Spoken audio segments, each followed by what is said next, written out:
Hi friends, welcome back. Today I'm sharing a watercolor card using Lindy's Starburst sprays and then this gorgeous floral from the Unity Kit of the Month for the month of February. So I've already got it stamped out with some VersaFine Clear ink on a piece of hot pressed watercolor paper. And then I'm picking out a yellow and a couple of shades of green from my swatches of Lindy Starburst sprays. So I begin with the bright yellow, which I'm going to be using to add really dark pigmentation to the center of my flowers.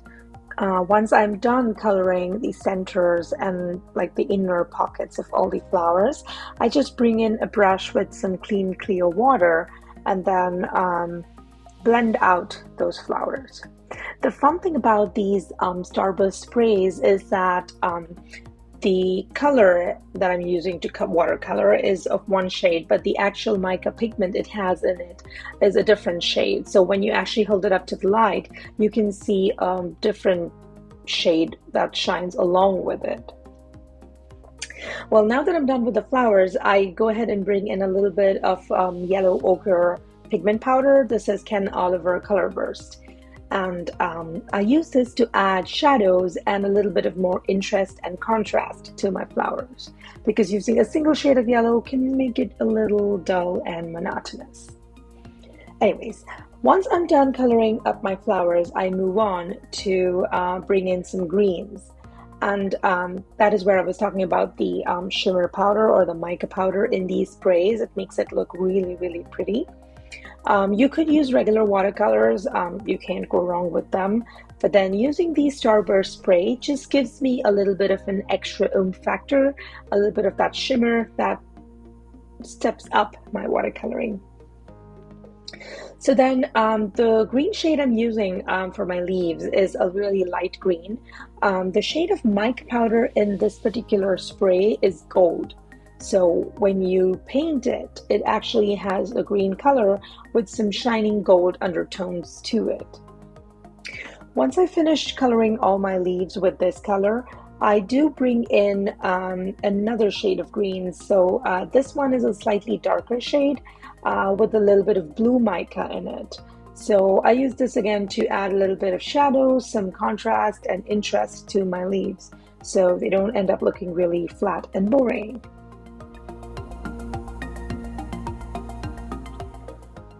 Once I'm done with that, I move on to the actual background for my card. I picked out the Galactic Teal. This is a really intense dark blue actually, with a little bit of a teal tint to it. And then the shimmer shine is really, really beautiful on this one.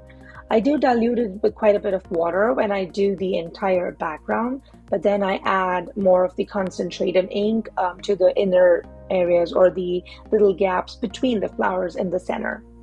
Once I'm done painting this, I will pull it up closer to the camera so I hopefully can show you some of that shine.